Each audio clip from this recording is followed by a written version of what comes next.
Hi everybody, this is David with conversationswithtravis.com. Wanted to do a video for you on a new tool.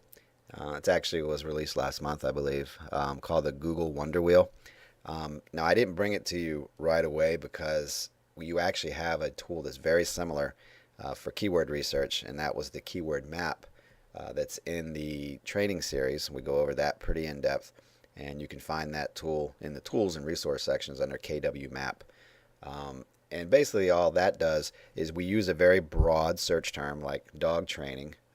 I'm at the actual Google homepage, and we're just going to type in dog training.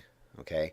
Now, when you used your keyword map, if you use that broad search phrase, it would return to you a breakdown of that broad search train into smaller niches. And we were using that to find niches, and we were also using it to find keyword ideas. Okay, well, the difference with Google is this is generated by Google, so it's going to return to you niches and keywords that Google deems relevant to your broad search term. So let's use dog training because it seems like everybody does when they do videos on how to do keyword research or anything like that. So we just typed in dog training.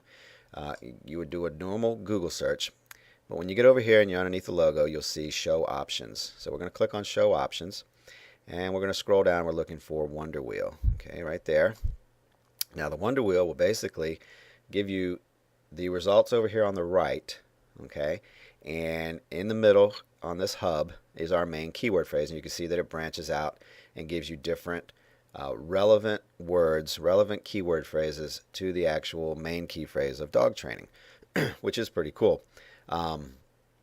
Now, if I wanted to go over and let's just say dog training tricks, okay, we're going to go over here and it's going to break it down even further. Puppy training tricks, clicker training tricks. Okay, that's a pretty good keyword phrase. Now, if you look down below, it always is going to give you the last phrase that you did, and you can always go back there just by clicking on it. Now we're back, see the dog training. Okay, now this is very similar. I'm sure you're very familiar with this whole layout because we, on the keyword phrase, keyword map tool we used, you can see it does the same thing. Okay, and the only difference really is that it's generated by Google, so it may be more relevant. Now, what I like to do with it, and what I thought was pretty cool, is we can break this down. Let's say we want to do crate training. Okay, now that's going to give us some pretty good ideas.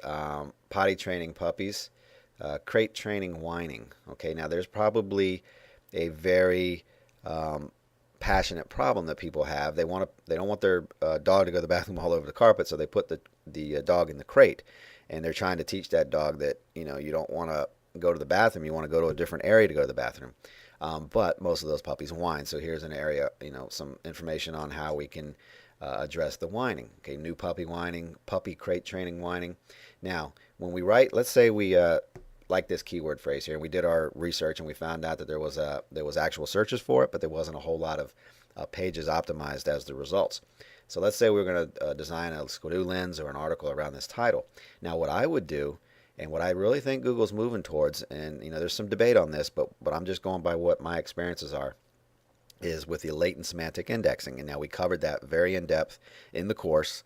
And if you've jumped ahead to this video and you haven't got to the LSI or the latent semantic indexing video, just be patient. Go back, make sure you watch the whole video series, and it'll make a lot more sense to you. But basically, in a nutshell, when we write an article, we're definitely going to use these keyword phrases, but we're not going to stuff our article or our lenses with it. Okay, what we're going to want to do is find words that Google thinks are also relevant to this actual keyword phrase. Now, they would think that new puppy whining is relevant because it's got underneath crate training whining. But what I like to do is see the top results here, and we could just take this guy's URL, all right, this whole address here, and we could go over to the Google external keyword tool, and we showed you how to do that, and you put that in the URL search, and it'll return to you all of the keywords that this number one website used in its web page, all the relevant keywords to our main keyword, which is puppy crate training. Now that's going to give you tons and tons and tons of other keywords that you can build websites around. All right, and when I say websites, I mean if you're not creating your own websites now per niche, and you're creating actual squidoo lenses, cool, or article titles we can get. And when I would write an article like puppy crate training whining, I would also take all these other words that are returned, and I would take 2 or 3 of those and I would spatter those into my article. So let's say we have puppy crate training whining. I might say, is your new puppy whining when you're crate training? And then if this had a particular breed mentioned, see it says house training over here, and different words that this is going to return, and we would want to use that in our article. That's latent semantic indexing in a nutshell. But I just wanted to show you this tool. You use it exactly the same way as the keyword map tool that I showed you in the video. And it's just another tool, another weapon in your arsenal. And you always need to be really focusing on keywords. That is what is going to determine your success with article marketing, with affiliate marketing, and bum marketing in general. Basically, you need to find the keywords that people are actually typing in. They're actually doing these searches, and we showed you how to do that. You need to find what your true competition is, and we showed you how to do that.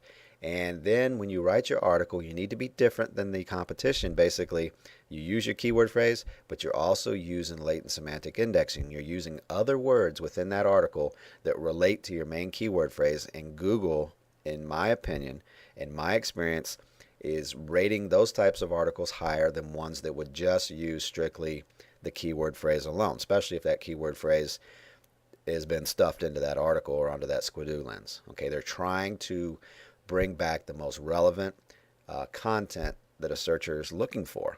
Okay, and it only makes sense that if you have crate training whining as a keyword phrase or new puppy whining, you would want to put crate training in it as well. Okay, somewhere in that article. Even if new puppy whining was your keyword phrase, a lot of the experts say, okay, use that 2 to 5%, of your total article length. Well, I don't do that. I use it in my title. I use it once in the opening paragraph, once in the closing paragraph. I certainly use it in my anchor text. But then I would put puppy crate training with this. I would use other keyword ideas that this tool will actually return to me.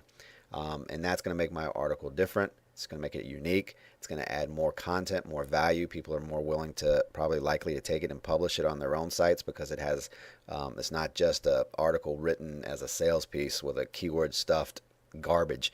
You need to always start thinking content and value in every single thing you do. Every article you write doesn't just need to be a salesy thing designed for to get hopefully the search engines find that keyword, throw it up on the first page. If you concentrate on the value of the article and you design it correctly around your keyword phrase, of course, but you put other relevant keywords in it, Google is going to start ranking those higher than other things.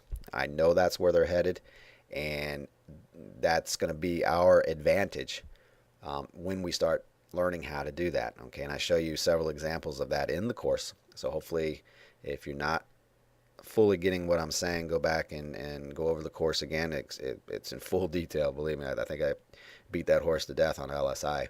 But anyway, I wanted to bring this to you. Just another tool you can use, and I hope you get some benefit out of it. Talk to you later.